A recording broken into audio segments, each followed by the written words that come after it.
Hello everybody and welcome to today's BAInsights session. Today we're talking about the who, the what, the why, the how and the when of business analysis. And to do that, we've got three excellent guests to join me to talk about all of those things and how it all comes together. And spoiler alert, we might have a little video at the end as well. All right. But before all that excitement, if I can start with some introductions. Karabo, you can start with yourself, please. Okay, thank you, John, for inviting me. It's such an honor. I'm excited to be sharing my experience from a business analysis point of view. Quick introduction about myself. I've been in the IT industry for about 20 years.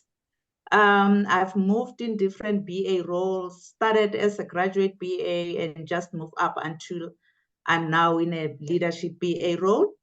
Worked in different industries, from finance to pharmaceutical, from logistics. Now I'm in central banking. So that is, at a nutshell, my little profile. Thank you. Brilliant. Thank you, Karabo. Okay, and Mark, over to you next. Thank you for having me, John. Pleasure to be here. And my name is Mark Bruins. I'm a senior certified business analyst.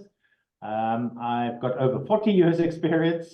Sorry, Karabo, doubled up on the, I'm turning 60 next month. So I started in my early 20s. I've had 25 jobs in the past, 15 of them contracts, 8 of them in the UK. I'm a serial business analyst contractor. In 2019, in April, I launched BA Masterminds. I mentor business analysts how to pivot from perm to contracting and doubling your salary in 90 days. And I really enjoy it, and I'm pleased to be here. Thank you. Okay, thank you, Mark. And last but not least, Marcus. Hi, Marcus Udokang here. I emanate all the way from Calgary, Canada. It's on the far west side of Canada, for those who don't know. I have been doing business analysis probably off and on for about 20 years. And I say off and on because I tried to get away from it for a while, and they just pulled me back in, so to speak. I wanted to be an English teacher, of all things. That's what I went to school for, and I have a degree in English, a bachelor's degree. And somewhere along the line, I don't know, computers came in, and I got my first job at IIBA in Toronto, where I worked as a business analyst. And from there, I went on to work for the University of Toronto for quite a long time as a BA, as a business systems analyst. And that's kind of where my background started, is on the technical side of business analysis. And over time, it's gone more toward the business side. I've also taught at Seneca College in Toronto, now Seneca Polytechnic, for about 5 years. And I taught 3 different courses in computer programming. And eventually, I moved on to a financial company that built mortgage software. And from there, I worked for a land banking company after that as a BA. And here in Calgary, I went into event management. And I've also worked for an oil company here in the city as well. Calgary is known for the oil industry. So everything from documentation, from requirements management, from business systems analyst, in the financial industry, education, oil and gas, event management. So it's been a long ride, and I don't know what's next. Which is always the beauty of business analysis, Mark. It's not knowing what the next project is going to be. And as you've demonstrated, as Mark and Karabo have as well, there's loads of opportunities to work in different areas and different projects, different places all around the world on business analysis. So I feel like, as usual, I've got the 3 perfect guests for this session. Let's start then perhaps with the first question. So obviously the topic is on who, what, why, how and when. So effectively, this is how we bring together these different things to bring a perspective on business analysis to represent a business. We'll talk a bit more about how those things come together in a short while. But perhaps we'll start with the who, actually, if we can. Karabo, if I can put that question to you first, in terms of, can you share what you affiliate with the who when it comes to business analysis? And thank you, John. So the who in business analysis is, who are we driving this change for? Who are we implementing this change for? So that is your stakeholders or the stakeholders. You cannot start without doing that stakeholder identification, stakeholder analysis, and mapping those stakeholders, and also making sure that you understand their position of power and their interests as well. So the who will always be the stakeholders. You can take it out to another level and look at who will be doing the business analysis job. But I think the important thing will be who you are implementing this change for.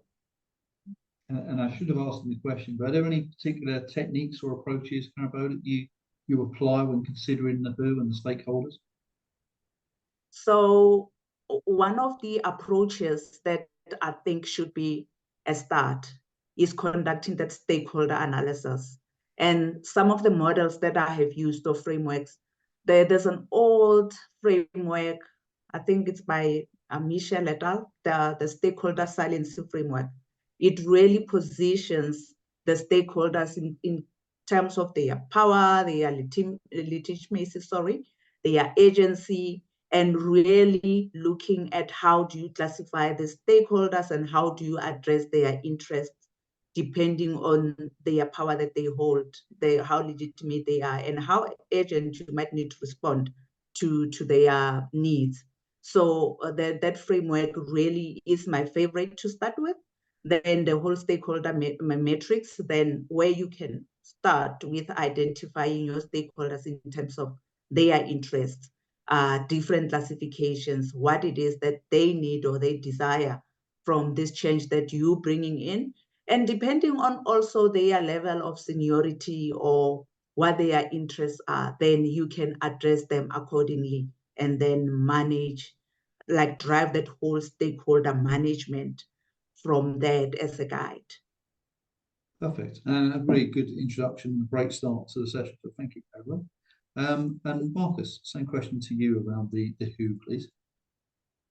I think what's important is before we even start asking this who, the who question, we have to understand some degree of context, right? And usually 9 times out of 10, at least in my case, there's a product that we are building. So the question is, how do we define a product, right?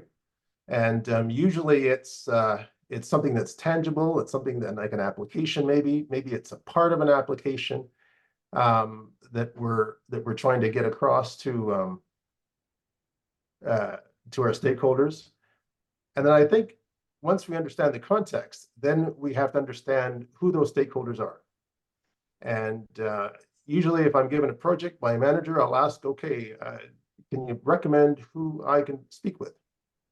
And usually he or she will tell me, these are the people you can have a chance to speak with. And then I'd like to have a JAD session, the joint application session, get everyone in a room all at once and explain to them within an hour or two. Usually I can book a couple of hours in a week just to get an idea of what it is people do, and so that they understand where I'm coming from, and I can understand what it is they do, right? So I think that's the first step in the who for me. Excellent, thank you. And introduced a new acronym and a new approach that I hadn't heard of before, the joint application session, which I'll look up myself afterwards. So thank you, Marcus. And Mark, to you on that question. Right, I'm going to come from a really different angle. What I do is I mentor business analysts to elevate their career, and I focus on contractors. Now, in a contract role, you get a job description when you apply for the job. When you secure the contract, you've got 6 months and you're out the door, or a year and you're out the door, they might extend your contract. So you've got a job description. If you break that job description down, let's say there are 30 roles, responsibilities, tasks, duties, whatever, that you need to do before you get out the door. You're not doing all of them for your line manager. Some of them you might do for a lead BA. Some of them you might do for a project manager. Some you might do for a solutions analyst, depends. But I believe in the opposite of the Chinese telephone. So if you have 10 people and the one person says, go to the shop in my orange car and go buy a red banana, when it comes to the last person, when the one talks in the ear to the other, it's totally lost in translation. Now, this is called miscommunication, and this is a huge issue in working environment. And so I always suggest that you discuss with your line manager on one of your first days at work, what are the top priority items that you'd like me to work on first out of the job description, and then work out the 5 W's. And the first, one of the first W's is who. Who am I doing this for? And then you go and introduce yourself to that person and you say, my line manager has just stated that I need to do the business case for the new CRM system for the marketing department. Are you the right person that wants to actually receive this business case? And they say yes. And then you say, do you mind if I deal directly with you and not via my line manager? Because my line manager is busy doing his or her own work. They're also managing me, but they're managing other people too. So you don't want that to become a blocker in your ability to progress and to complete all your work. So it's a very different angle that Marcus and Karabo come from. To me, the who is who are you doing this piece of work for? Yeah, and I mean, and I think we've covered exactly the right perspectives here. It's not just about who you're working with and who's responsible or who's impacted, but actually who is then going to benefit from that end product as well. And I think I'll add a further dimension. As we often work in organisations where, whether we're contractors or consultants or maybe new to the organisation, and maybe there's already a business analysis practice or there's other communities or other centres of excellence. And I think it's always worthwhile to be asking, who is in those communities? Where can I go to actually understand the resources, the way that organisation works, the templates available, the help and the community that's available to me as well. So I feel like we've probably covered all bases with that one in terms of the who, but excellent. All right, so maybe then we'll move on to perhaps the what in this case, and if I can ask Marcus first in terms of same sort of thing really, in terms of approaches, techniques, considerations in terms of the what, as it were. I think we're looking at specific requirements. What are the specific requirements or the features or functionalities? I know I'm referring to software development here because that's my experience. And there are business analysts in various industries, and their experiences may be a bit different. But in the case of software development, certainly I'm looking for specific requirements, the features, the functionalities that solution must include. And I need to be able to define, I need to be able to document what that solution must do to achieve those desired outcomes. That's the case of the what. And when it comes to tools or techniques, there's a number of them that you can use these days. In Agile, it's obviously some user stories and use cases for your deliverables and artifacts. You're looking at what types of requirements you might want. Maybe there's a business requirement, a functional requirement, a solution requirement of some sort. Obviously, I mentioned the JAD session, which is a workshop type of session to be able to elicit those requirements that you need. And I think I'll leave it there and let the other two add to that discussion. Brilliant, thank you, Marcus. And Mark, I'll ask the same question to you in terms of the what.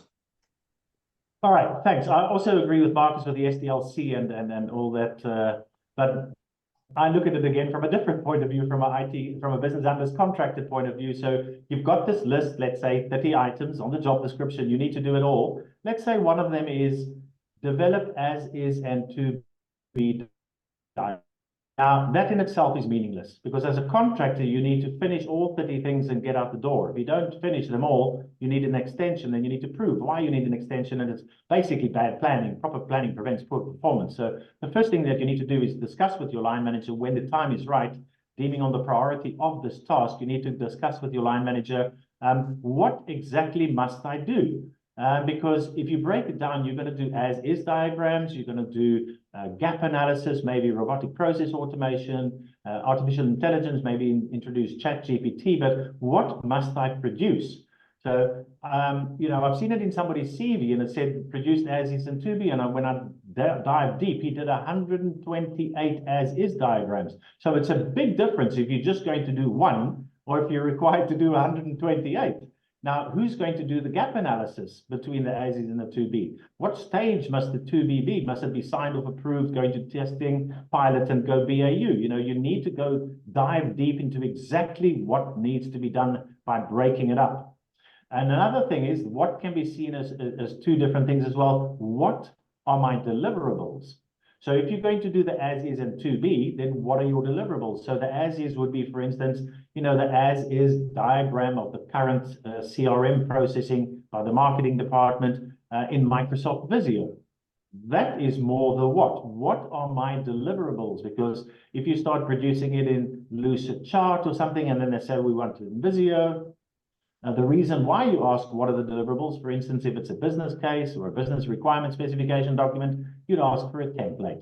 Right, do you have a template that you can submit to me that it's got a table of contacts, you know, an index, so I know exactly what's in scope and out of scope, what's in this document? They don't have a template. You say, have you ever received in this company from another business analyst a completed deliverable, be it an as-is in Visio or a business case or anything? And if they say yes, send that to me. I'll strip it out, turn it into a template, populate it, personalize it, send it back to you for sign-off. Because I've had it in an instance where I've worked 7 weeks on a business requirements document, and my line manager said, where did you get the template? And it was the wrong template, and I had to start all over again. So you learn from your mistakes. But that are the two whats. That's how I look at the what.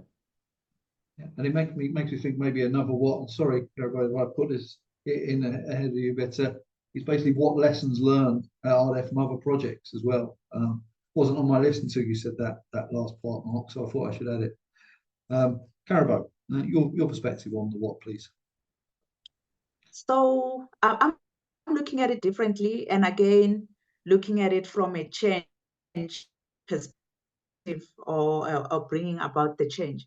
So the what would be, what is the problem that we are solving for, or that we're introducing this change for? What is the need from those stakeholders, and what are the opportunities that this change is going to be introducing? And in terms of the approaches or techniques, would be to analyze that problem analysis, feasibility analysis, the impact analysis from your SWOT, your gaps, and most important, the benefits analysis or the value analysis that this problem, or rather this opportunity, is going to bring also. And after we have solved this problem or addressed this need, then what is it that the stakeholders or the business will be benefiting from? And so many points there that you added to as well. I mean, it made me think as well. Another question that I hadn't really thought about is really, what is the business case as well? You know, there's probably a question to come up with. Another question I typically tend to ask as well around about this point is sort of like, what is it the consumers of my analysis need from me? So as an example, you know, is it the developers? You know, is it the architects? You know, what do they need from me? What have they not had in the past? What works well? You know, what tools do they use? And Mark mentioned tools as well last time. So I feel like they're another layer of important what-related questions, I would say. But once again, it feels like we've taken quite rightly different perspectives, and I think given a very broad answer and a thorough answer. So excellent. Building on that, then, I mean, we've obviously talked about the what, we've talked about the who. Let's perhaps talk about the why, and if we can start with yourself, Mark, on that one first. Okay, so thank you. So the why. In other words, if they state that you need to develop the as-is diagram, then you're going to say, why? Why am I doing this? I want to see the bigger picture. Well, the bigger picture is we've got a process that needs improvement, and we want to then, you know, improve on that process by introducing a new system, a new software out of the box, some software development. We want to do process improvement. And then you can say to yourself, well, who is doing the to-be diagram? Who is doing the process improvement part of, because it's a business analyst role and responsibility. And that is a way that you can get your contract extended, because if they list certain things in your job description and they say we need somebody for 6 months to do this work, you want to add to this list the whole time. so that you can get a contract extension if you've got more work and it's signed off and it's in the, it's in the budget for somebody. So I always try and take on more work, or advise BA contractors to rather attain the golden prize, which is get a contract extension at a higher rate than a promotion, either from BA to senior BA or senior BA to lead BA. So you want to be able to take on more work. You wouldn't do this in a permanent environment. You just want as little work as possible. But as a contractor, you want to know the bigger picture. And also then you can say, you can bring in your expert advice, and you can say, at my previous role or at another company, we had the same issue, a similar issue, and this is how we resolved it. So instead of doing a cost versus benefit analysis on 5 proposed new products, I suggest that we use this product because it worked well, and I'm familiar with this, and so it's always good to know the bigger picture so that you can give your professional advice if needed. Yeah, absolutely, absolutely. Marcus. Sorry, I had to unmute myself. I think in the case of the why, it's really, we need to be able to understand the underlying reason and objectives for participating in this project. What is the change all about? And I think it's critical that this change drives the purpose, that drives the direction of our analysis. I think it's important that we are aligning the project with business goals. I think it's important that we're ensuring that that the solution addresses this actual problem. And if we ensure that the projects are aligned with business goals, then I think we are delivering real value. So that's my take on the why. Anything else you want me to add to it? I'm trying to get these things out short. But that said, I mean, you have picked, I guess it's arguably the most fundamental why is, what is the scope? What is the initiative? Why are we trying to do this in the first place before we get into the why of requirements or the why of process? So I think, it's quality, not quantity, I would say.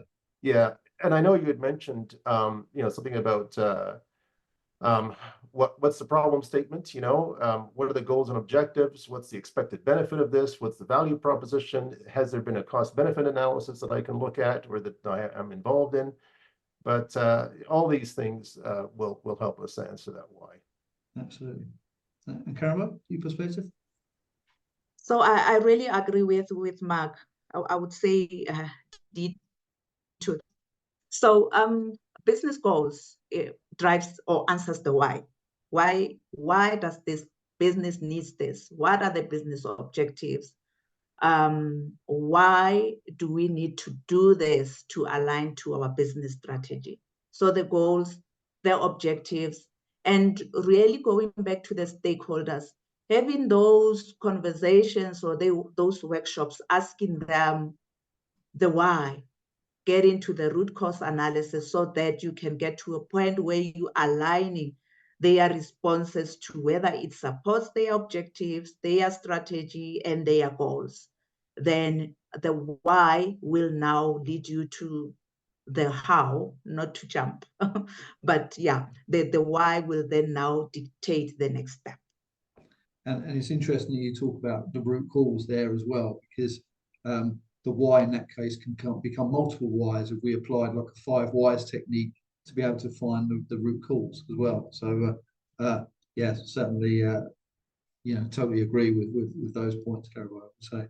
I think really in terms of, I guess, other things that I might add, really, I think macro level on every requirement, I think we need to understand the rationale and the why for those as well, I would suggest. I think even again, sticking to macro level of process and activities, understanding why those activities are done, why it's the certain teams or certain roles that are conducting them, why there's technology used or not used for those activities, or why certain outputs are created.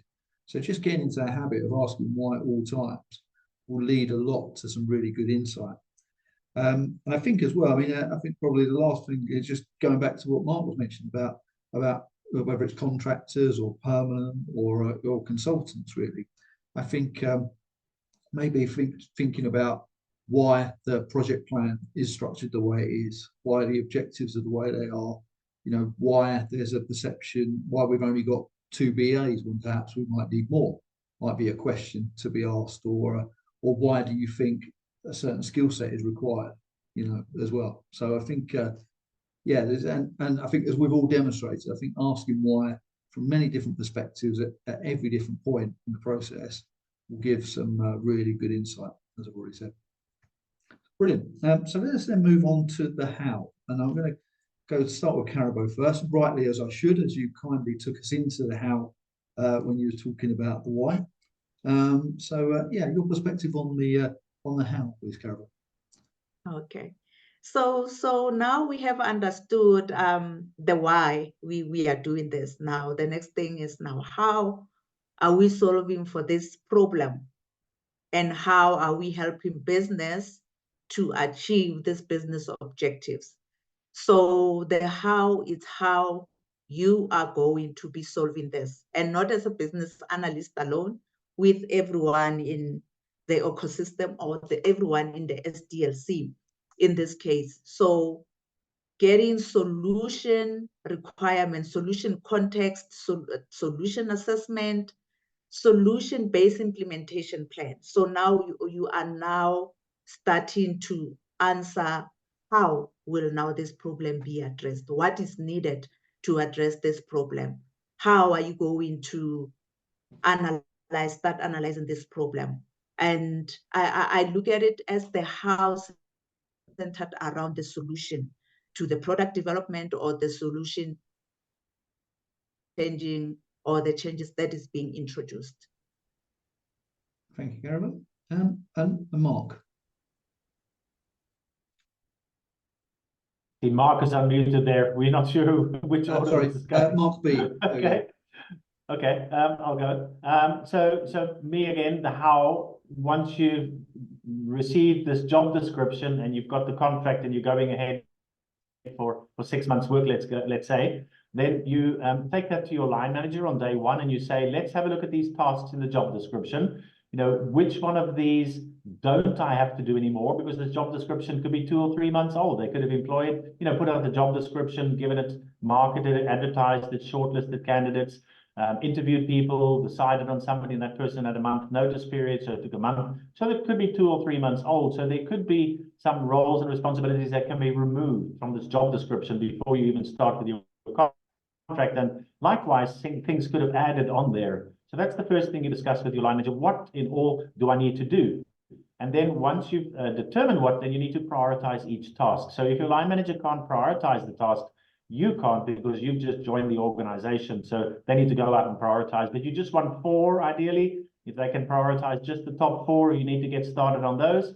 Then I do the 5 W's. What must I do? Why must I do it? Who am I doing it for? What are my deliverables? And when are they due? So that you can help with the prioritization. Now, once you've determined the 5 W's for each of the top 4 line items, before you start working, you need to plan. You can't just dive in and start working. So that's where I use the how. So this is where your business analysis skills comes in. Now you're going to break down the end result and to exact step by step, what do you need to do to get this result? Now, I use the top-down approach and the bottom-up approach. So sometimes you say, well, I'm going to do this, this, this, this. I know exactly what to do, but now I don't know what to do. And then at the end, you can say, well, this is the deliverable. So I have the deliverable in time, you know, final. And then before that is all the stakeholders approve the draft and send it all to the stakeholders. So you work the bottom up and the top down until you've got a gap. And then you go on to YouTube or Udemy or your BCS handbook or the Babok or your lead business analyst, and you fill in those gaps and you say, you know, this is how I want to do it. But then before you get started, you need to get sign off on how to do it, because you're brand new in the organization. You know, you're not quite sure how to do it. So you say, okay, well, one of them is have a one-on-one meeting with the CFO, and you want to gather requirements. And they say, no, you can't see the CFO. You need to see the finance manager who's been here longer and works with the processes, and they will have time for you. And they, you know, certain things like that, or don't do it like that. We know that's how you do it in the agile way. We use Agile. We haven't converted from waterfall to agile yet. So, you know, ideally, so basically somebody will sign off on the how you're going to do it. Every single step, either your line manager or a lead BA or the who, the person that you're doing the deliverable for. And the nice thing about doing this as a BA contractor, off goes this total accountability off your shoulders onto the person who approves the process, because that's how you can lose your contract or get fired, is if you make a big mistake. And if you make a big mistake, you can just blame somebody else and they say, who told you to do this? Well, that person told me to do this. So it's kind of covering yourself, but that's the way that you can get really productive, knowing exactly the exact steps on what, and then you can map it out into your upcoming week. You can say, with these 4, I'm going to do this amount of work on those 4 tasks, and that's how many hours. And then the upcoming week, Monday to Friday, you're very proactive, highly productive, and you just go, go, go. That's how I break up into the how. Really, a number of key points there, Mark, but the one that resonated with me, probably above the others, really, was that point of understanding how the organisation already approaches change as well, because it's very rare that we go into an organisation and a project and we're doing business analysis for the first time. It's normally been done before, so why not leverage rather than recreate constantly? So excellent. And Marcus, same question to you on the how, please. I think I should start by saying that nothing's perfect in an organization. Usually it's chaos, and we have to navigate through that chaos as best as possible. So I thought I would start with that. When it comes to the how, we're really referring to the process of determining the solution design, the implementation approach. Again, it's for software development in my case. And we're trying to translate the what. We're trying to translate those requirements into actionable steps. Mark talked about prioritizing. That's what actionable steps are all about. And we also need to understand the methodologies to help create the solution. And we are defining processes and tools. We're defining methodologies, the overall approach to deliver the solution effectively, right? And once we have a plan, once we have a design for implementing that solution, then the key really here is to ensure that the solution is effectively developed. Doesn't always get developed perfectly, because sometimes we're on a crunch for time and we leave out certain things that we shouldn't. We need to be able to meet these requirements. We need to be able to deliver value to the stakeholders as quickly as possible. Now, in my case, I like to use some form of modeling technique, maybe a simple process flow diagram to visualize the sequence of processes and workflows. I think that works really well. Sometimes if I want to do a deeper dive, I'm building up an entity relationship diagram. They refer to those as ERD diagrams, to be able to model the data and relationships within the system. Sometimes you just need a simple software tool like Jira or Visio to build that little process. And I think obviously in the agile environment, you're having constant stand-up meetings daily or every couple of days to make sure that you're on track. It's all about collaboration and communication. So I think that's the how, really, at the end of the day. In the case of software testing, in the case of software development, you're obviously constantly testing and retesting. When I mentioned chaos, I've worked for a company that only had a production environment. They didn't have a testing environment. So how do you test? Well, you have to test in production, and so the how becomes very difficult. And again, you have to learn to just work around that. So. And then it makes me think as well, a part of the how should also be, how am I going to collaborate with those that are focused on the solution, such as the developers and the architects, and how can we, as an example, how can we help the technology architects actually appreciate what technology and applications need to be built or brought in. And actually that to me is a natural lead into thinking about the functional architecture, the functional analysis as well, and which naturally then starts to make me think similar to Marcus, actually, how are we going to actually and analyze that functionality? Is it going to be an ERD, as you mentioned?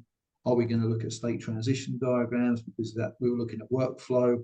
Are we actually focusing on something that's going to have a very obvious front end or user interface? So we might need to think about prototyping as another example.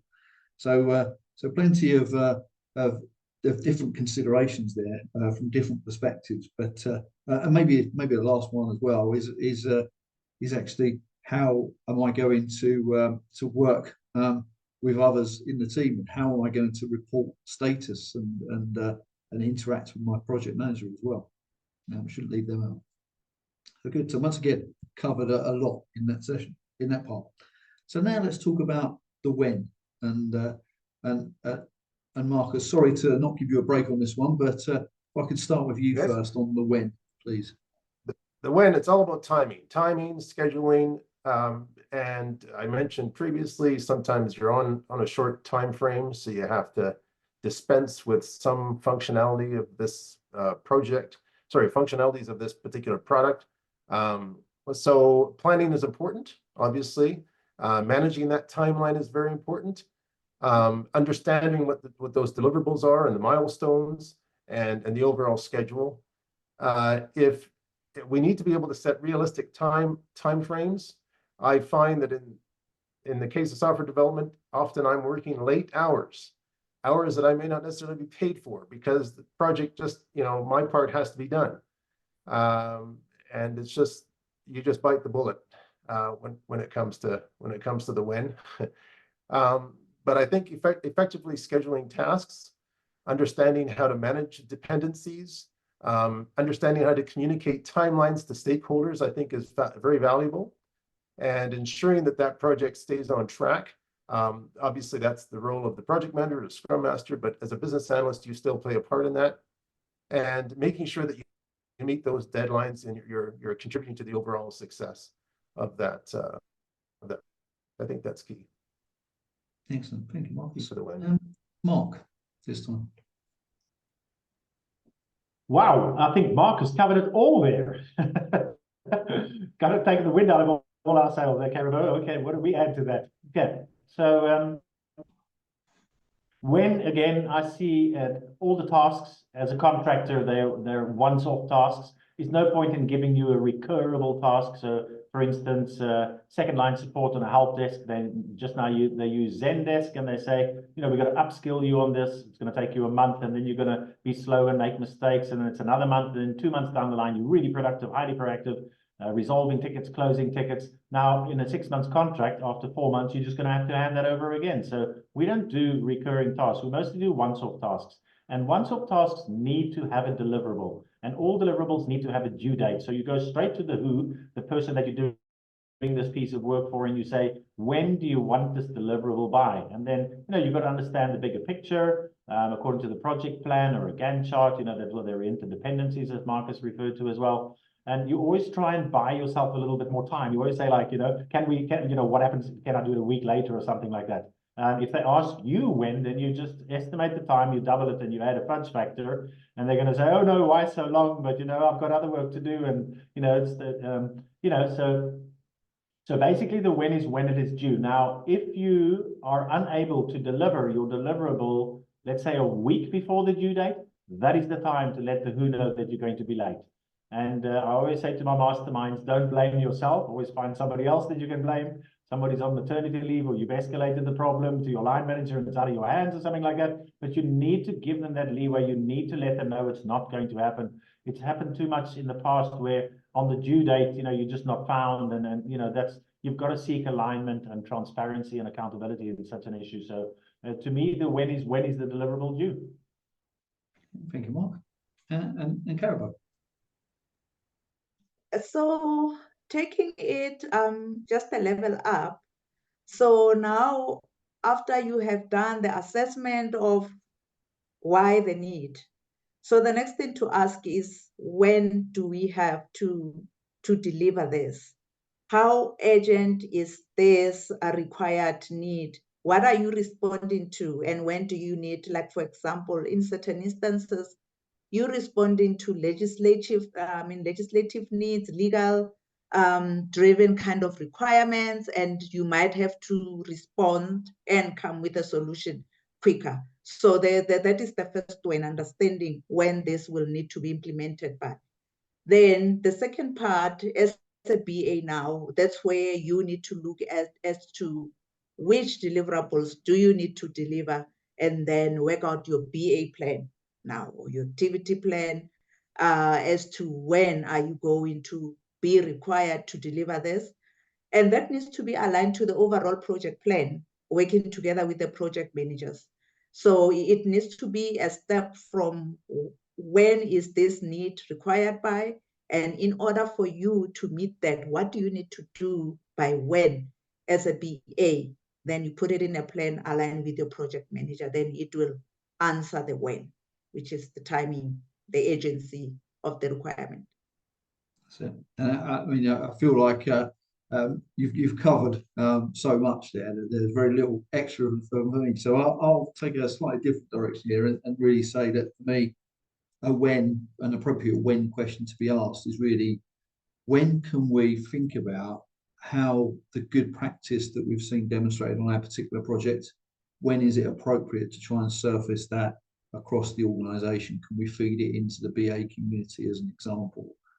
So that feels like something we should be thinking about. So certainly I'll mention that at this point as well.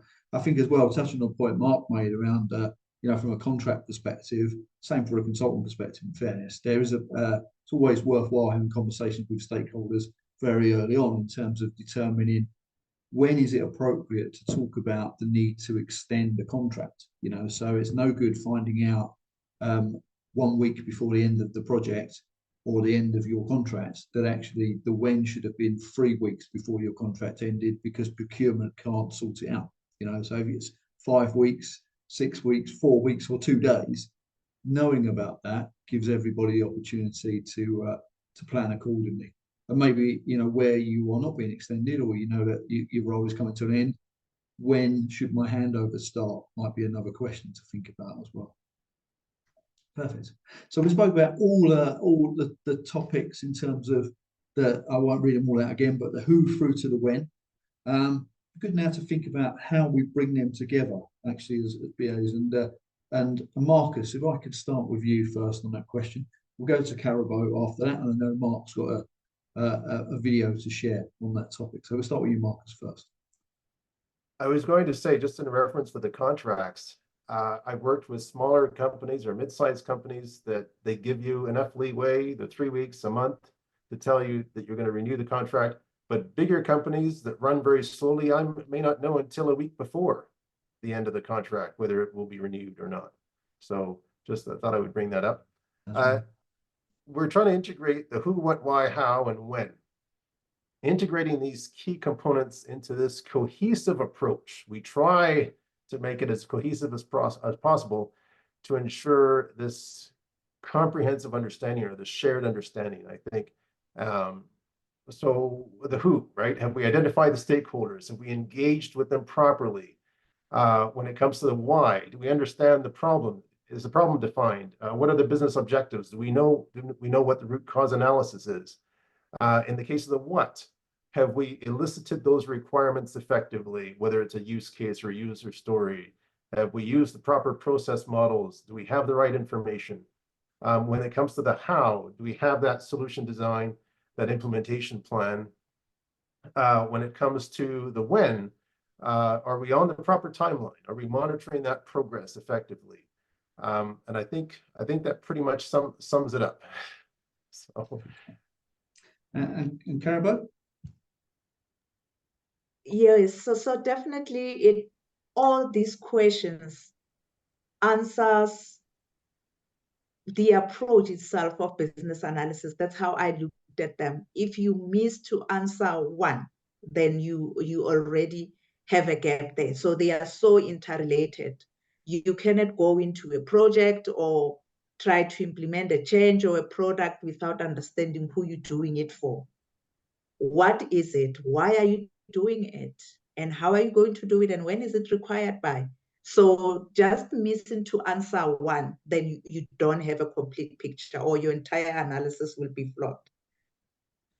And it's interesting. I mean, we talk about, formally, as we are in this session, about the who, the what, why, the how, when. What's obvious to me is that it's a technique that we don't always explicitly call out, right? We think about many of these things, and I personally, I think I keep it in my back pocket, as it were, and I make sure I'm asking all these questions, but I know I don't formally follow the structure of have I asked the how, when, what.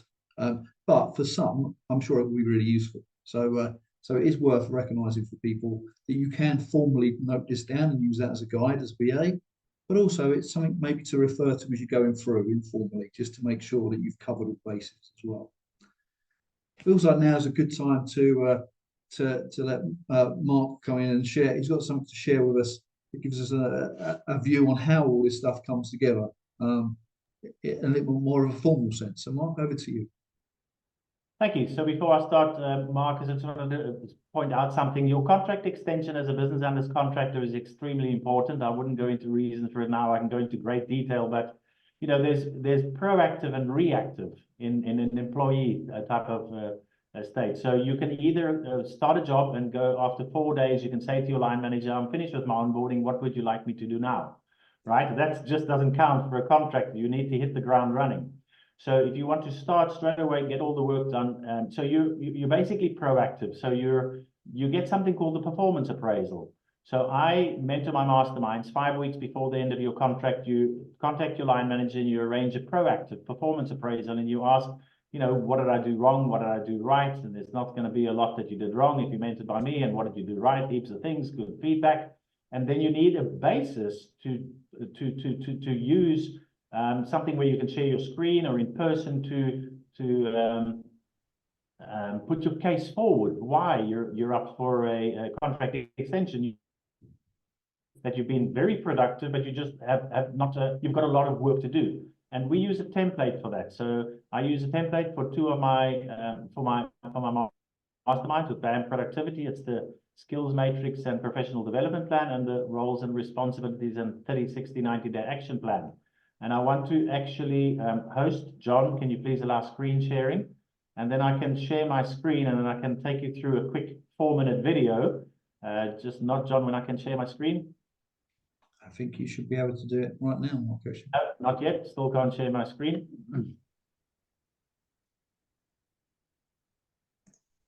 It's still not. Maybe I need to ask something. No. I think it's something that you do on your side to enable screen sharing. Okay, so just let me know when I can try again. Okay, Mark is unlocked. Okay, wonderful. Marcus is the host. No, you need to make me the host, not Marcus. No. Mark. I saw a little pop-up. Okay, so we have the 30, 60, 90-day action plan, the roles and responsibilities, so you can map out. This is basically for permanent member of staff. John, you're the host now. You can make me the host. And this is to get through your your probation period. So many people have a probation period of 3 months, and this is why it's the 30, 60, 90-day action plan. Let me share my screen, double click, start the video. Okay, it's got no audio, so I'll talk you through it. Can somebody say if you can see my screen? Okay, so this is John's profile. So this is Capco, the company that John works for. Let's have a look for a job at his company. So there's a whole bunch of BA jobs. So let's say we've secured one of these jobs, and now we've got a start date. So what we need is the job description. So over here, we're going to get the job description before so there's a business analyst role in Kuala Lumpur. And now I'm going to have a look at the detailed job description. I did this today, so this role is still live.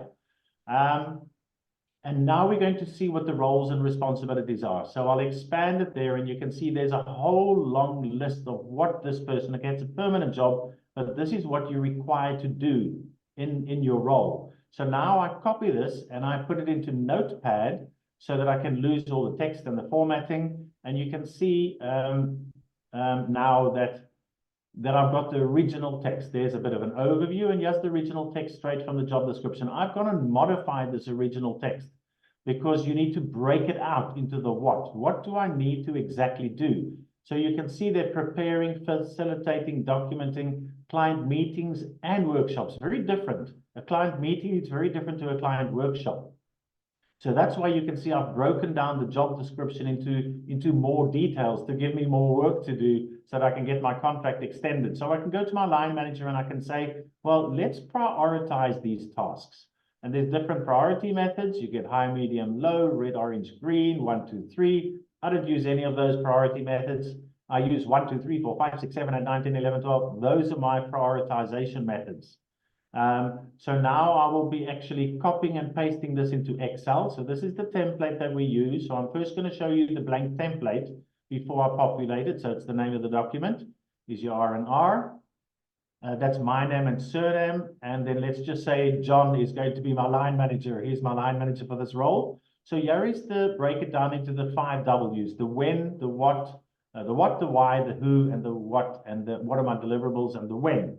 And this is where I break the how down. I break it down into individual action steps that we can actually plan and make a to-do list for the upcoming week. And now we're going to estimate for next week, and we're going to ask our line manager to approve the estimated hours allocated against these tasks. And then estimation is no good. So at the end of the week, we're going to type down the actual hours, and then we'll update the estimated with the actual hours, and then get percentage completed. We've also got what am I going to now? The how. Okay, so this is where I'm going to populate the actual individual steps. And this spreadsheet here, you can use to show your line manager from the 31 tasks. I've still got so many left, and that's why I need a contract extension. So we get the logo of the company, the details, John's details in there, and there's a one-liner about the role to aid our aggressive growth plans in Malaysia. They are broken down straight from the job description, the customized text, the modified text into here, and there are all the priority items which my line manager can then go and do. Now we need to break it down into the how. So we take each of those lines that have been prioritized, only the top 4, and we break it down into the how. So I'm going to pause the screen here. I know we're almost running out of time. Let's see if I can pause it. No, not yet. There. Okay. So on this side here, the individual action steps, that's what I talked about. The top-down approach, the bottom-up approach, and then fill in the blanks. And that's what you plan before you actually start doing any of the work. Proper planning prevents poor performance. Yeah, and that's a tool that you can use to allocate your time against, and to go to your line manager with this proactive performance appraisal and say, you know, I've done this, here's the graphs of where I am. Okay, thank you. Mark, I'm very impressed with that. Proper planning prevents, what was it? Proper planning prevents? Poor performance. Proper planning performance, okay. Poor performance. The 5 P's. I have to agree with that 100%. And I don't have the same diagram as you, but I have something similar when it comes to change management. And it all comes down to planning. No, thank you, Mark. Really appreciate you taking us through that as well. And it shows the very formal use of the technique we've been discussing for almost an hour anyway. So with that in mind, and with the hour just about up, and the time just about up, I think the only thing that's left for me to say is thank you all for your insights and your sharing your experience and sharing lots of useful information.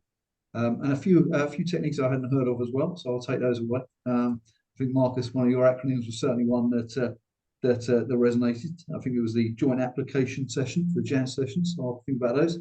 But otherwise, I'll certainly look out for each of you in the wider global BA community, and I look forward to speaking to you again. But yeah, thanks once more. Thank you very much, John. Appreciate it.